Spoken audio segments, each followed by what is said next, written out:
Welcome back, everyone, to another episode of Going for Two, presented by Homefield Apparel. I am your host, the publisher of the Extra Points newsletter, Matt Brown. I am joined by my colleague, my co-host, Bryan Fischer. Bryan, this is March. This is the beginning of a bunch of crazy basketball days, a bunch of crazy sports stuff, and it has lived up to the billing, hasn't it? Oh, it absolutely has. I mean, we're taping here on Thursday, and a couple hours ago, I mean, literally within the span of like an hour, Texas blew a 20-point lead, Michigan blew a 17-point lead. I'm sure you're thrilled about to see that one. And there was a 16-point lead blown as well. So by Texas A&M against Florida. So just wild conference tourneys, and we're really only kind of getting started because really it kind of picks up this weekend, and the finishes have been fast and furious. It's been fun. It's been good to get back to a bit of normalcy. The crowds have been rocking. A lot of these stadiums. So March is definitely here. It's been not only have we seen 4 or 5 big 15-point plus digit leads being blown. We had a guy punch somebody else in the stomach. We had a out and out capital F fight with the NEC where I think the game was delayed for a little while. People left the court. One of the students, I want to say, at Bryant has been arrested. And that led to a conference investigation. We've had a walk-off layup. I think just today we had a couple of bubbles burst. It's been nuts. It's been a minute since I remember really a big fight in a conference championship game. Crowd stuff. There's something weird that happens all the time. You're in small gyms. And maybe the event management staff's not used to having that kind of crowd, and then people can get, you get a couple of kids and some alcohol and things get stupid. But this has been an unusually weird thing. Maybe we're all out of practice after having completely packed gyms, right? I do feel like that is the case. I feel like, fan incidents have been up, and there has been a rise in them. In the pro sports too. Like, this isn't just a college basketball thing. Grown-ass men feel like they're able to say things to NBA players that they shouldn't be. I mean, I know it's a particular issue. You're starting to see it not just in football and some of the NFL incidents the last couple of months, but over across the pond in soccer. I know it's been a pretty big topic of debate. These last couple of months, just some of the fan incidents. Obviously, they've gotten a little bit crazy across the pond in terms of some of the flares and all that they set off. But just in terms of things happening in the stands, I think it's just everybody's kind of out of practice a little bit. Certainly, you have some of the inexperience of kind of coming back into venues for the first time and in a long time in certain cases. And, let's face it, when you do have a little bit of lubricant there for some fans, it can be not all that hard to kind of push over from a small minor incident into a bigger one. And I think we've seen a few test cases of that. But, I think kind of flipping it around, it is cool, though, to see the home gym thing happen. I know a lot of the conferences in the Northeast especially do have that. They'll play quarterfinals or semifinals and on campus before going to a neutral site. Some conferences, tournaments are kind of kind of all over the map in terms of where they're at. They're not all just at MSG or at Barclays or some of these big time arenas. It is cool to get the smaller tournaments on the campus sites because that really does kind of lend itself not just to showcasing the school, but the atmosphere is just so much better there. It's fun to be in a place that's loud, and you can be very loud if you only have 3,000 people in the room. If that room only seats 3,000 people, you can go into MSG. Like, I've covered Big Ten tournaments. I've covered. I've been to other major conference tournament games where you're playing in an NBA arena, and in some of the early rounds of that tournament, maybe you're tipping off at noon. It's still only half full, a third full, and they can yell. But 8,000 people in a 16,000 person arena carries different than a completely packed Patriot League gym. It is cool, especially when the majority of those people are students. We actually just did a Collegiate Sports Connect interview. I'll drop that in the show notes whenever we publish those show notes with some consultants at Biggest Fans, some folks that used to be at Grand Canyon that are now trying to help other schools do this. I think we've seen a couple of examples of schools that did not previously have robust student section traditions that are starting to develop them, like North Texas, who's now also pretty good at basketball. And hopefully you see that at the tournament, which is pretty cool. One place where I think we've had a big tournament story that wasn't about fans being crazy or anything that anybody on the court or really did was with the ASUN, which is generally not a lead story in this part of college basketball season. In case you have missed it, or in case you missed maybe what we talked about with extra points earlier this week, do you remember who won the ASUN tournament this year? That would be Bellarmine. Bellarmine Knights, and they were not the top seed in the ASUN. This was a good year for ASUN basketball. I feel like you had like 4 different teams that were really quite good. I think for mid or low majors, you had Jacksonville State, soon to be a member of Conference USA, who was the number 1 overall seed. You had Liberty, soon to join Conference USA, who a perennially very strong program, had a great year. You had the Jacksonville Dolphins, who was the last time they were good when they had Artis Gilmore. They won 20 games. Like they were near the top here. Then you had Bellarmine, and if you aren't unfamiliar with the school, and don't feel bad if you that includes you, that includes me. Part of the reason I knew about these guys is because I got bought by a company in Louisville, and that's where they're located. But they were a very high level Division II program for a while, reclassified to Division I. This is, correct me if I'm wrong here, just their second season of Division I play. And they go out and they win the tournament. It's not like they sucked. They were, I think, a 2 seed, or like a 2 seed on the other side of the bracket. They were a good team this year. They go out and they win the whole thing. So normally that means you make the NCAA tournament, but they're not allowed to. And it isn't because they had APR problems or because they were breaking recruit laws or doing anything nefarious. There's an NCAA rule that states that you can't play in the NCAA tournament for 4 years while you reclassify from Division II. And some leagues say, okay, you can't play in the conference tournaments either because we want to avoid this exact kind of situation. The ASUN, in my opinion, to their credit, I've talked to their commissioner, Ted Gumbart, about this. They are, I think, radically pro athlete participation. So if you leave the league, like a bunch of these schools are doing, you can still win. You can still play in the tournament, still take the bid. If you're reclassifying from Division II, you can still play, and it's not. If I think it was up to Ted, Bellarmine would be playing it in the NCAA tournament right now too. That's an NCAA rule. Oftentimes, when you reclassify from Division II to Division I, this is a moot point because historically you sucked, and that's not to be pejorative. It's a really big jump to go from Division II to Division I. But I think it's interesting, Brian, that this isn't totally an anomaly in major sports. Merrimack was, I think, 2 years ago, won the regular season title in the NEC their first year. They couldn't even play in the tournament. They would have been the favorite, I think, to win the thing then. Cal Baptist, I think this was a year or 2 ago. Their women's basketball team ran through the WAC, went undefeated, had to play in the women's CBI or whatever the equivalent of that was, despite going 28-1. Cal Baptist won the WAC baseball, I want to say, in their first or second year. So we're seeing this more and more. And next year, man, I wouldn't be shocked if Southern Indiana's in this conversation. I don't want to say they're going to win the OVC next year, but I think they could be in the top 3. So what should be done about this? I mean, I wrote about why this rule exists, but I haven't had a chance to talk with you about it. What would you do?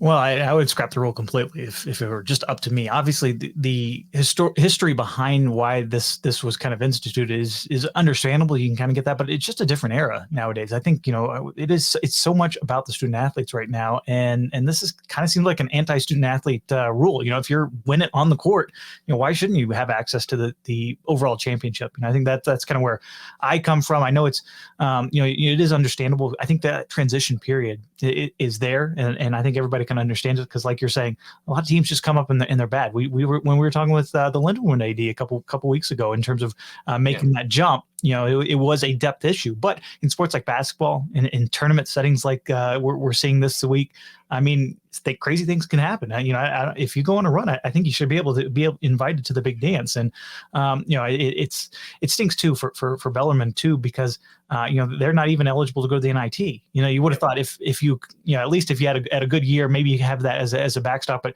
I actually looked up, had somebody send me the NIT selection procedures. It's in there. It's transitioning teams are not eligible for the NIT, which NCAA runs that too. So it's the same bylaw. You got to go slum it in the basketball classic. or whatever we're calling into the other teams now. I got yelled at, not yelled at, but rightfully chastised on Twitter for forgetting the CIT no longer exists. Y'all know what I mean, right? One of the other postseason events that's run by some like Bitcoin exchange or whatever, you can't do the NIT either.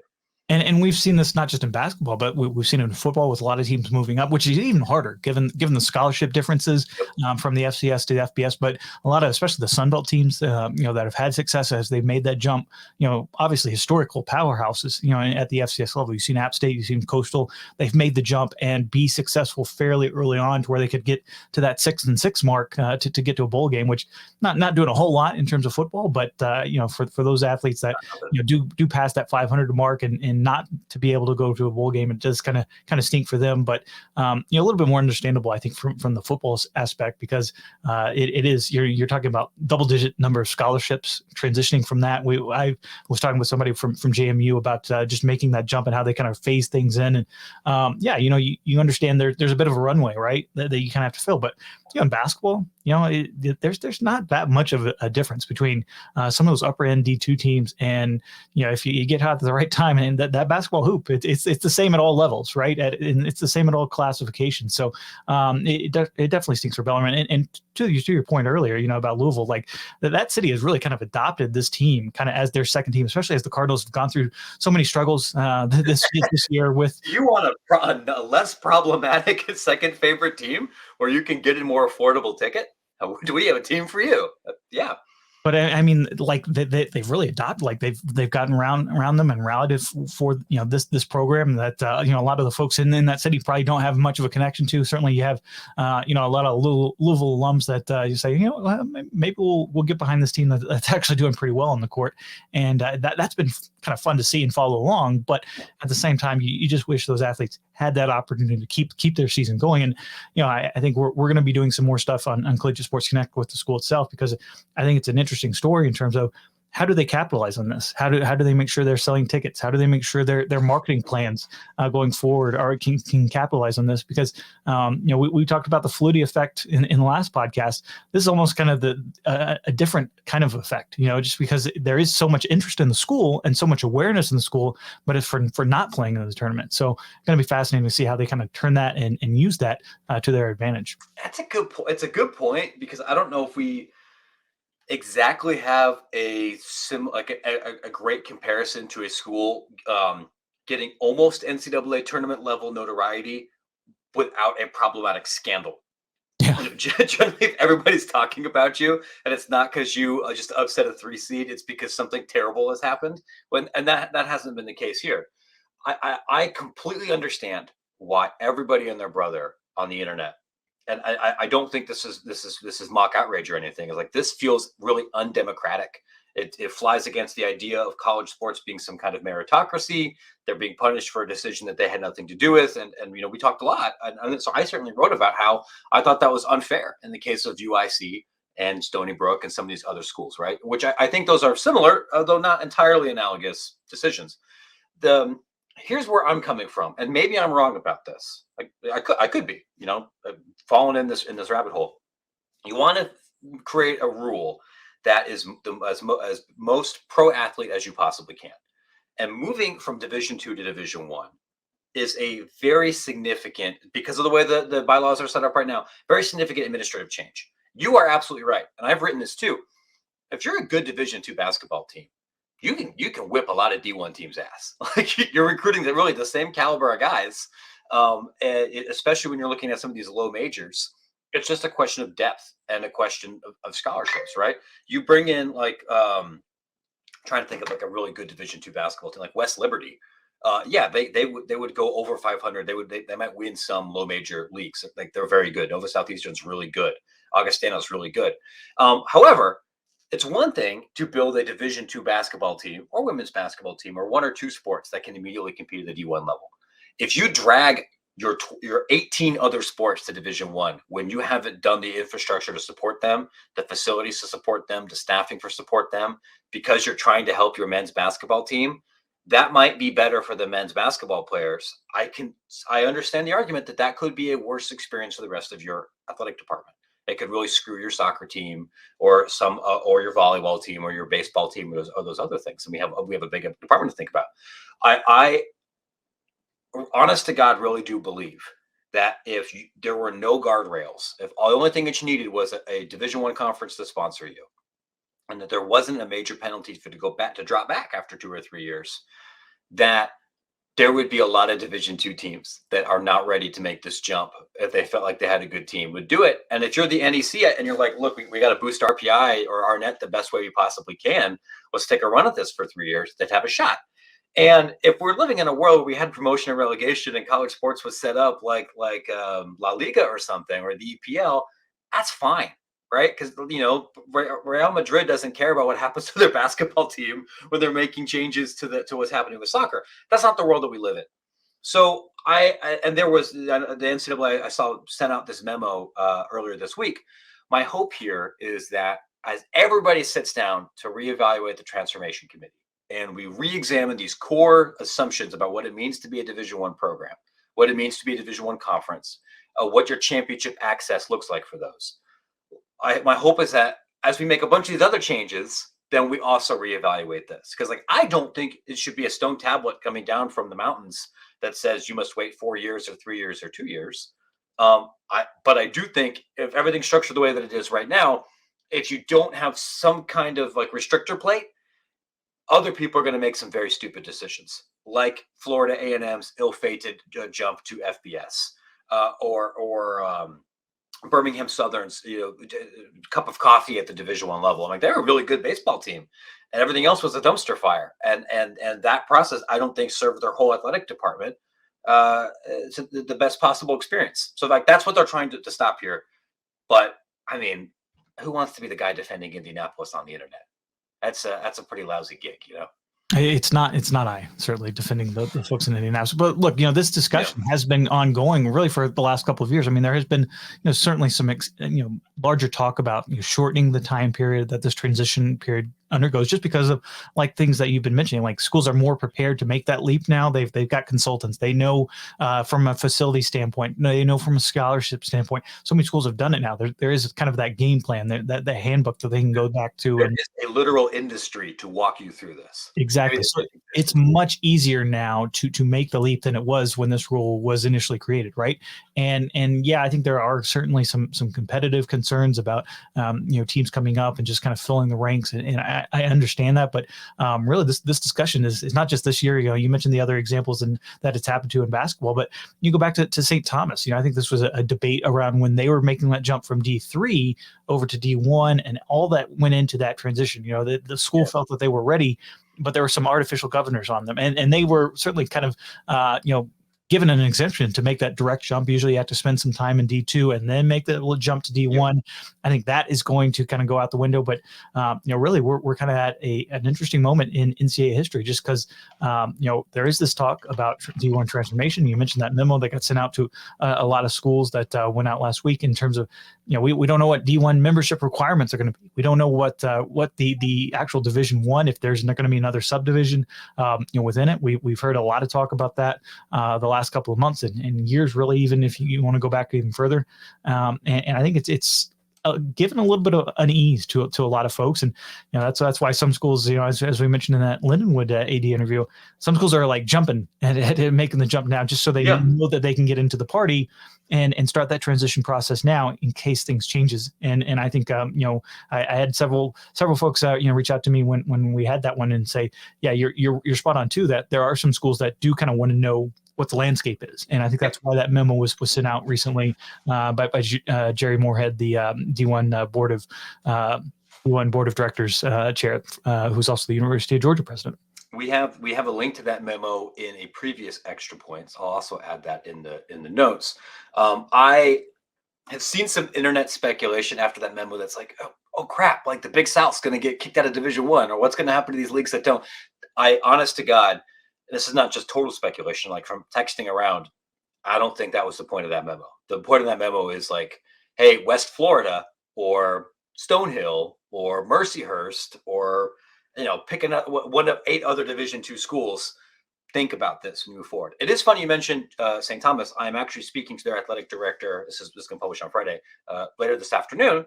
Look for some thoughts about that in a future Extra Points and or going for two, because that is a great example. I don't know how many St. Thomases there are in Division III. I think maybe like one, besides John Hopkins, who's not going to do this. I mean, and a lot of conferences want the schools that are thinking about jumping to kind of do it now, because they've got to get their membership up. They got to figure it out too. So I think this is still going to be an active thing as we get through the next couple of months, really into kind of the summer, to where schools are making that decision. And I think it's going to come fast and furious with a few decisions. Really, kind of after we get past the tournament, it seems like things slow down a little bit in college athletics. I know everybody I talk to is completely slammed and busy and traveling or whatnot this weekend. And I would imagine as things slow down just a little bit and we can kind of reassess, I would imagine there are going to be more decisions that we're going to see about making that jump into D1. That's a great point. It's a great point, because you and I have also frantically tried to get other people on the phone or on camera this week, like a bunch of idiots, realizing that everyone is watching basketball right now, or traveling to basketball and moving around. These conference tournaments are a great opportunity for ADs to talk to each other, for conference leaders to talk to school leaders, to take somebody aside in a room in the press box or a hotel ballroom or something, and have some of those conversations. But people don't want to sign stuff right now. You're right. A lot of the formal things, just like along the travel around major conventions, stuff's happening then, but triggers generally aren't being pulled until people get back to their desks, and that might be something to think about, unless you're trying to dump some news. One news that we don't want to dump, that we want to shout from the rooftops to make sure everybody knows about, is our friends at homefieldapparel.com. That's right, folks. Homefield Apparel makes the most comfortable, most unique, special, officially licensed collegiate apparel, specializing in vintage logos and iconography. Brian, I can see it all the way from over there. You're rocking some, look at that. Louisville Cardinals. You got a big old red Kentucky. The Louisville Cardinal is fascinating to me because birds don't have teeth like that. And somehow it doesn't look like a complete abomination from the Book of Revelation. It's a cool logo, despite not being anatomically correct. I'm wearing one of those too. Boise State Broncos typically do not wear football helmets. This one does. It's a good Bronco. It's a good shirt. Top seed in the Mountain West tournament there. That's right. They won their game today. I'm super excited about this week. This is what I've been saving a bunch of my money for. We got UCLA on deck, and everything looks good in baby blue, or is it midnight blue or Hollywood blue, what they call it, or there's like some kind of very specific term for UCLA shade of blue. I believe is what they. You don't want to get confused with the North Carolina blue. They look very similar, but I'm told that like 2 pixels are different, and that makes them very different things. The point is, you're going to see roses, you're going to see adorable bears, you're going to see some of the best color schemes in all of college athletics, and I'm going to spend a bunch of my money on those shirts to go with some Illinois stuff. And to go with a couple other things that came through this season of Big News Saturday. Maybe I'll grab some Gonzaga. Maybe I'll grab some NC State. I don't know. There's the selection is significant. They have almost every single FBS program. They're also dropping a couple of cool one-offs. I'm not a Notre Dame fan. I have spent a lot of my career on the internet making fun of Notre Dame. It isn't personal. It's just that thinking about new jokes is really hard. So if you find one that works, you have to ride it out for 5 years. But if you want to see a leprechaun in short shorts dunking a basketball, you can buy one of those. I think they're dropping Iowa and Iowa State wrestling shirts. That's not really my thing, but it might be your thing.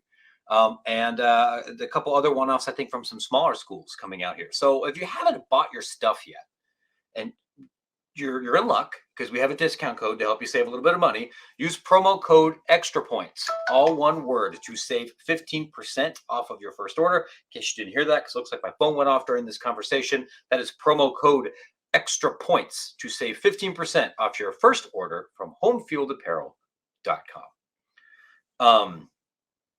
Another thing, speaking of finding ways to make money, speaking of new and exciting sponsorship agreements, one of the other things that we both saw kind of come across our desk over the last couple of days was a new deal that the Mid-American Conference signed with a company called Genius Sports, where the MAC would receive money for licensing out their data, their statistics, to a company that, among other things, takes that data and licenses it to betting partners, casinos and sports books. And as I understand it, because I think you know this world better than I do, that data is used to help books set lines and to make sure in real time that maybe that points aren't being shaved, or to better ensure the integrity of what's actually happening right now. The MAC is the first college anything to actually enter into a deal with any of these companies, right? Yes, as a conference, the NCAA certainly has their own separate deal for data. And look, a lot of this is designed to kind of for two aspects. You have certainly Genius and Sportradar, kind of the two duopoly that really have big deals with the NBA, NFL. I think it's important to kind of point out there are really two big companies in the space. But number one is kind of the data, focus just on play-by-play. Whether people moving, scoring baskets, all that in real time. That is a huge thing for sports books. That is what they are licensing as well. So when you're talking about live in-game betting, a lot of that data that goes into those odds and goes into those, whether it ends up cashing out or not, is coming from some of these data clearinghouses. And so there's that, and then there's kind of the data integrity unit, as we've kind of seen quite prolifically from the NFL with the Calvin Ridley case in particular, how they see a bet, they understand, hey, this is a little bit suspicious, and then they can flag it and do some more investigations. And I think that's kind of the two arms, as you will. Now, a lot of these units have, they're wide-ranging businesses, and they have some pretty powerful players that they're connected to. But Genius and Sportradar are kind of the two biggest ones. The NCAA has an overall deal with I believe Genius Sports as well. So this is the first conference one that we've seen, and probably not the last. I think I'm 100% certain that this will not be the last. But it was big for the MAC to kind of be the one to kind of step out on a ledge a little bit and go first here. As I understand it, it's also a big deal because when the NFL does this, or when the NBA does this, there's this question of who actually owns that data, because it's not just the league. The players are helping to create that data. They are participating. They're the ones actually running and jumping and doing stuff. So the value generated from that data through sales is split through the Players Association. The union shares, IP rights, as I understand it, through these things. But we don't have that collective bargaining agent in college sports right now. So I've seen some lawyers say, "Can the MAC even sell this data? Is it theirs? Do they have to give a cut to the players, or what has that happened?" So I actually sat down earlier this week and chatted with both a vice president at Genius and the commissioner of the MAC to get a little bit more information about what this data actually is, right? Because I've covered MAC games. I've sat down there. I could bloop bloop bloop.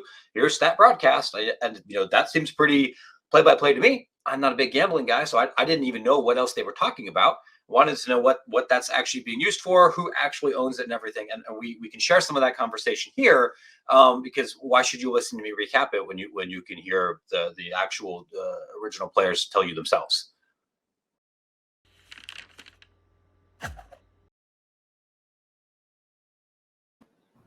Hello, everyone, and welcome back to Collegiate Sports Connect. This is Matt Brown of Extra Points and the D1 Ticker. I'm excited here to spend some time here this afternoon with Dr. John Steinbrecher, the commissioner of the Mid-American Conference, and Oliver Wells of Genius Sports, to talk about a new, unique partnership between both entities. Gentlemen, thank you so much here for taking some time away from a very busy afternoon to chat with me here for a little bit. It's good to be with you, Matt. Thanks, Matt. Gentlemen, let me start by asking what might be a stupid question for somebody that's a little bit less familiar with this world. I saw the press release.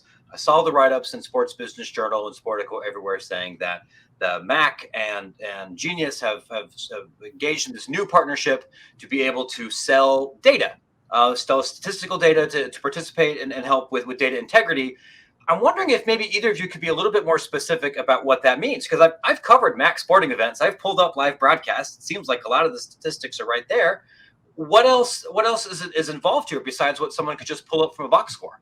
Well, maybe let me start back at the beginning of how we even got to this point. And it started well over a year ago when I went to my presidents and engaged in a conversation about would they be comfortable with the conference having sponsorship relationships with wagering entities, casino properties, for instance. Sure. We had several schools that had such deals. We've seen other institutions around the country, as the year has gone on, enter into those, and wanted to take the temperature and find out if we were willing to do that.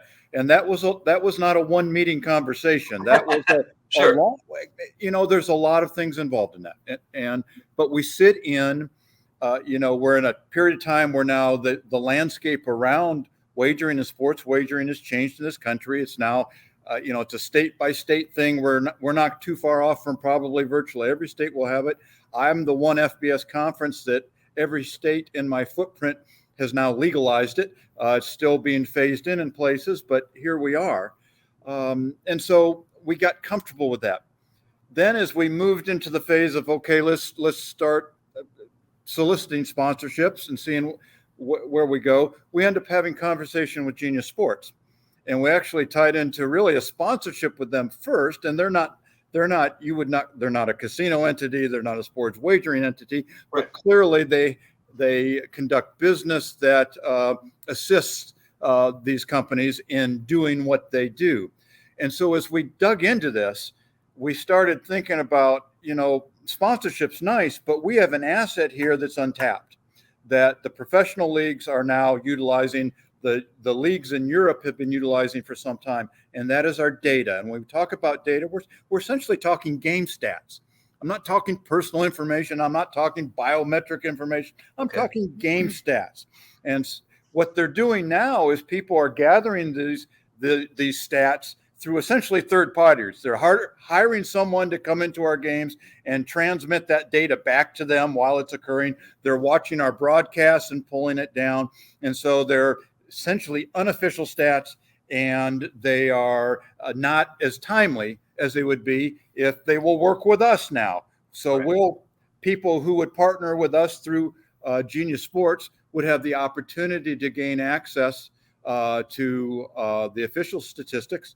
And so there's an accuracy level there and a timeliness because it's essentially instantaneous. And for us, what I'm not here necessarily, I'm not saying wager on sports, don't wager on sports. That's going on regardless of what I do. That information's in the public domain. But I want to take that asset, I want to take back control of that asset and leverage it for the betterment of our student athletes and our institutions, because I think that's a revenue source we can bring to bear. So going back on that, then, just to be specific. So, if you are at a Toledo basketball game or you're at one of your member institutions, we can pull up a box score and there's some basic information. I assume that through this partnership, then a third party that worked with Genius would then have access to information that you couldn't get in a box score. Is that whether that's play charting or efficiency from certain areas on the court or something that's much more analytic? Is that the correct understanding here? Yeah, man, I think you're kind of taking a step back. This is, just an overall way we partner with the leagues. We want to be a true partner to conferences, to sports entities. Very similar to the way we're partner with the NFL today, and a lot of other major professional leagues around the world. And really, it's just setting the foundation for the MAC to be prepared for the soon to be new future in collegiate sports. Currently, what that could mean is doing dynamic, creative advertisements. So as we're going out and you have our widgets on websites, and it could be for any of their current partners and brands they work with, we can do dynamic creative that says, hey, this is the current score. Hey, this is just a huge shot that happened, and it can activate and trigger different activations for their sponsors. So we really look at this comprehensively across all their brands and partners and how we can help their rights holder, JMI, and the MAC, activate what they're currently doing with their partners. And the type of data is, it is your direct play-by-play, but it's about being fast, accurate, and official, right, from the league itself and being the partner.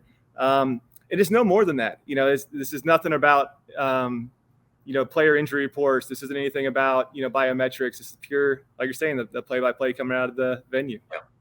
So you did touch on something else that I think is interesting that I wanted to follow up with about how there's potential synergies with this data, with JMI, with potential other sponsor partners. And, from both reading the release and seeing what the immediate reaction was, I think within the general public, the immediate thought is just, how does this intersect with gaming? Are there other ways beyond existing sponsorship arrangements where this kind of data can be utilized either for fan interactivity or through an entity that has nothing to do with gambling, but now has access to this data? Yeah. So this is a couple things there. One, we do have part of the partnership is free to play assets to engage fans. So that's helping get person audience data, back to the MAC and to JMI. That's could be around challenges or brackets, really just interacting with the fans in a new way.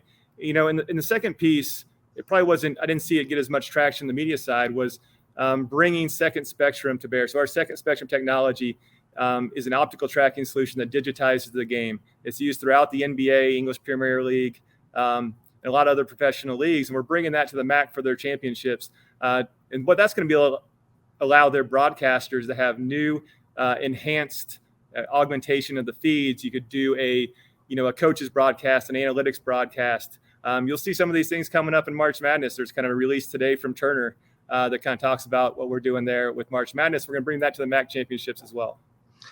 Okay, that is interesting. That's something anybody that participates in these broadcasts would find value with.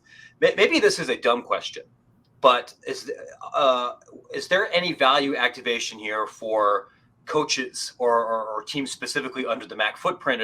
Are they going to get access to data they didn't have before, or is this a partnership that can provide revenue or resources for them? Yeah, I don't know that it's necessarily new information or data for the institutions. It's taking that existing data and leveraging it. But yeah, it is also, as you spoke to, the idea behind this is let's take something that we're in essence giving away for free, and let's generate revenue value from it back so we can better support our student athletes and our institutions. But I think the only criticism I think that I've read or potential criticism from this is I have seen a couple of sports attorneys say, well, when you do these kind of deals with the pros, that the ownership of that data is not just through the league itself, but it's also through the players' collective bargaining agent, and the revenue from that is distributed here. We don't have that kind of agent in college athletics. Is there any concern that this isn't entirely the MAC's data to sell, or does this belong to any other potential entity? Well, until we're told otherwise, it's our data to sell, right? I would, as in many things, a lot of stuff is evolving right now. Yes. And so we're looking at this much in the way as we would our TV rights, our radio rights, our sponsorship rights, et cetera, and we'll treat it as such. We feel comfortable in our position right now. And we'll move forward. Okay.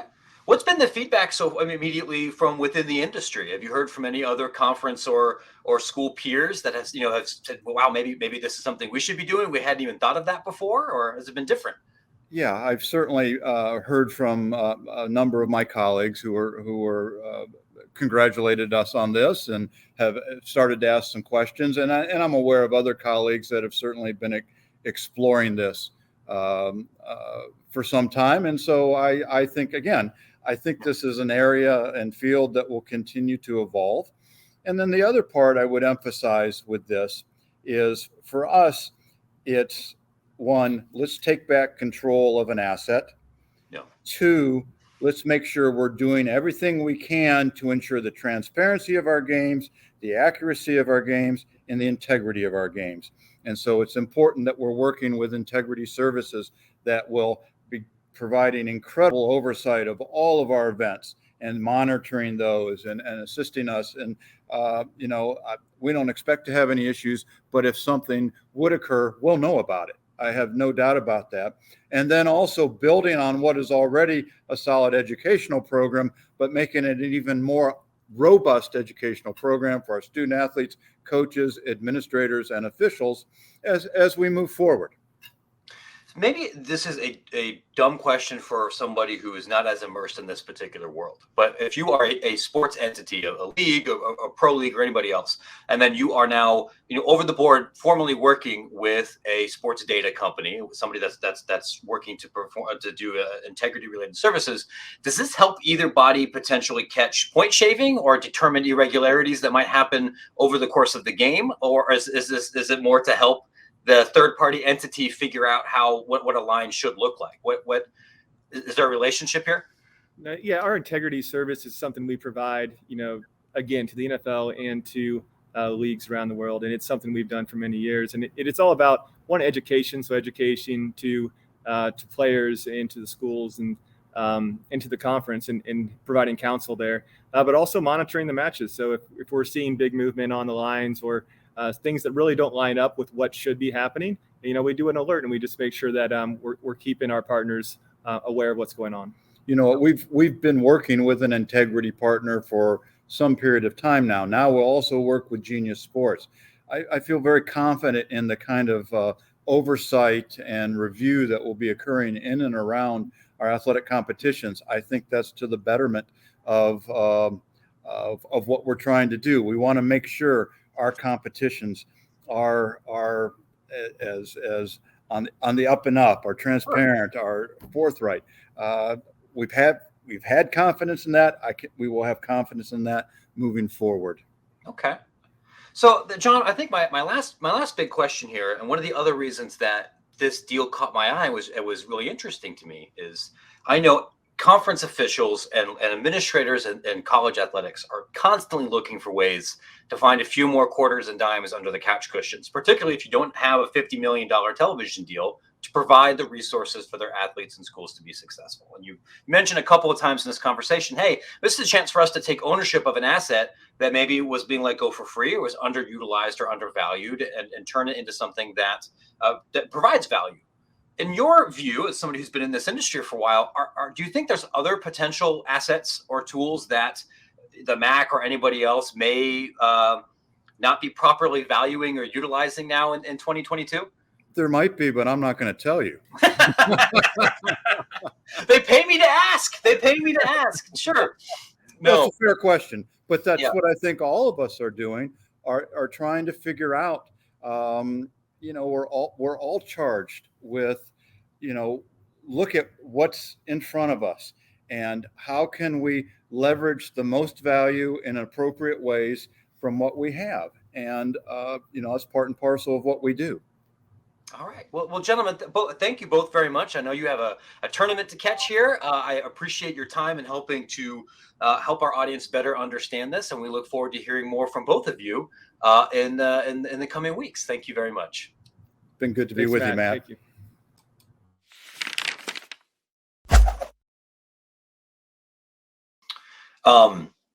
Before we dig into the last couple of things we wanted to talk about here, I did want to very quickly tell you about our other sponsor for this particular episode. It comes from a real friend of the program, a friend of the whole greater Extra Point cinematic universe, our friend Andy Schwartz, who you might know from Twitter.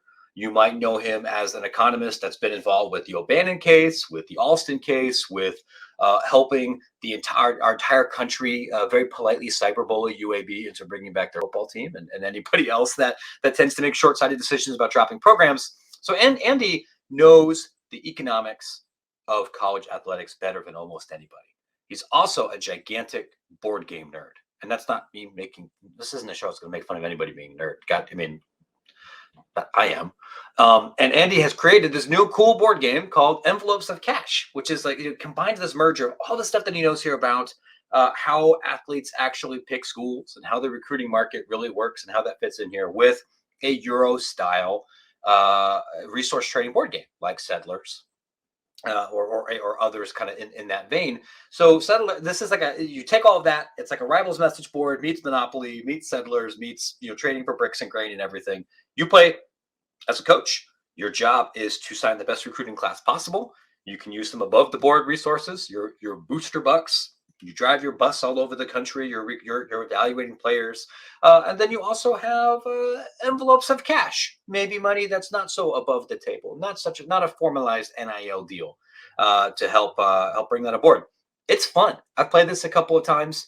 I think after the NCAA tournaments, and maybe after Brian and I take like a mini vacation, we're going to set up a league so you can, if you are an Extra Point subscriber, you can play this game online with other Extra Point dorks and lock down Hawaii recruiting and sign the 5-star class that you've always wanted to do. And you can grab your own copy of the game now. And if you are a Kickstarter booster, you can actually get your picture in the game. You look at the cards in the game, you look at some of the booster power-ups, you're going to see some familiar faces. Not me, but many of the other college football folks that you might know and love. You can grab envelopes of cash by going to bit.ly/EOC This is also going to be in the show notes. Bit.ly, that's the URL shortener we all know and love, /EOC-EP. That's envelopes of cash dash extra points to grab your copy of envelopes of cash today. I learned a lot in that conversation with John, not just because I know intellectually gambling. I know enough to write about the sport, but I don't really know a ton about what kind of data goes into setting lines. And I don't have Bud Elliott anymore to kind of like bug and explain all this stuff to me every time. But also, I don't think I totally understood how this can be used for stuff that has nothing to do with gambling. And if you are a school like Toledo or Kent State or Northern Illinois, you've got to find every possible way you can get an extra 10 or 15 bucks. That goes a long way when you're that kind of school. And if that's what this deal, I assume it's going to be more than 10 or 15 bucks. But if you can do this in a way that doesn't ask more of your athletes, doesn't really ask more of your coaches, and then eventually provides a better experience for not just your fans in the building, but maybe some of your other sponsors, other people who are doing stuff with JMI, other people that have signage throughout your building, that does seem like a win-win-win. Like the age of being completely puritanical about sports betting. It seems like if that's the camp you fall into, it seems like you've lost. I don't know if we're going to get back at that point, even if there's a pullback of the sports gambling industry, right? Yeah, I think that can of worms, there's no putting it back in the bottle. I think, and you look at certainly the marketing spend that some of these companies are doing to just acquire users. I mean, there's been big pushes in states like Texas, certainly in California as well, to get that turned on. And then it's really going to, I think, even take off even more than it currently has. If you talk about this MAC deal, yeah, it might be an extra maybe 10 to 20 grand, whatever it might be for that school. If you're talking about additional two big population states like that coming online into the sports gambling industry, and what that could mean in terms of revenues for teams, especially like in the Big 12 or the Pac-12, I think it's definitely something to watch. Something I know that a lot of college athletics folks maybe a bit uneasy about, but kind of understanding that, hey, this is a thing that where we don't have to do all that much and we get a nice big check at the end. And I think where it does get tricky is kind of that data. Sport Radar, one of the other companies, they own Synergy Sports, which captures some of the movement of the players themselves during practices, during games. I've used that before, yeah. Now you're talking about even more detailed stuff. I mean, you look at like the NFL Combine was just around the corner. Schools a lot of times will share their catapult data or whatever their GPS data on their football players.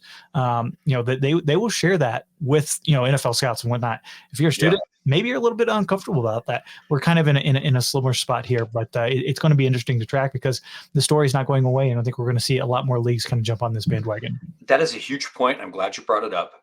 In case you missed it during that interview, Genius was very clear. Hey, this does not include biometric data. But that is a thing that other brands and some schools have access to. I want to say this was an issue with Whoop that a couple of football programs are using. And I don't know if there's going to be a college football or college sports union. I don't know when that process will, what that looks like. But it does seem like if that data ever gets shared by any third party, either the athletes should get a cut of it or should have the ability to opt out. Which does not appear to be the case right now. That, to me, seems pretty unfair, even if it's at the individual level not extremely useful. It's one of those things that's useful in the aggregate, kind of like your own browsing data. Like your data itself is worth not very much, but you and your whole neighborhood and your whole crew's browsing data is worth like $1 bajillion. That's something that needs to be looked into here. We are running low on time for this week. We got a big week coming up next week. We got some cool interviews coming up here on Collegiate Sports Connect. We've got some cool stories coming up here on Extra Points and some other stuff that I think we're going to hit really hard after the tournament actually starts. We kind of teased it a little bit last episode, but like what actually happens when you make the tournament and do well or don't do well? Because this is the big deal, both for men's and women's basketball. I think for most of Division I, we want to really get into the weeds with that, but we have some other things coming up that I'm really excited about, and you can get all of those by signing up for a free account on Collegiate Sports Connect and by subscribing to Extra Points, which is free if you want 2 newsletters a week. It's $8 a month or $4 a month if you're a college student. That supports everything that we do. And then, hey, if you want to reach all of our listeners to talk about your product or all of my readers on Extra Points, drop me a note at sales@extrapointsnb.com. We have some sales inventory open for April, and we would love to shill for whatever it is that you make with the enthusiasm that I shill for Homefield. Well, probably won't be quite as enthusiastic because I really like Homefield Apparel. Probably I really like your thing too, but like I don't want to promise that unless I actually see it, right? Probably I will like it as much as I like Homefield. This was fun. Brand, you got anything else here before we let these good people go? No, just follow along on D1 Ticker and sign up for a Collegiate Sports Connect account, because there's a lot of conversations like that one you had with John, and a lot more coming next week as we get into the thick of kind of college athletics season here in the spring. That's right. That's right. We got some cool. So we got some cool stuff. Go enjoy some basketball. Go enjoy some women's basketball too. We're going to talk about that more a little bit next week. Subscribe to all our stuff. Give us money or give our brand partners money, who will then in turn give us money so we can make more cool stuff for you. Thanks for listening, everybody. I'll catch you up with y'all next week.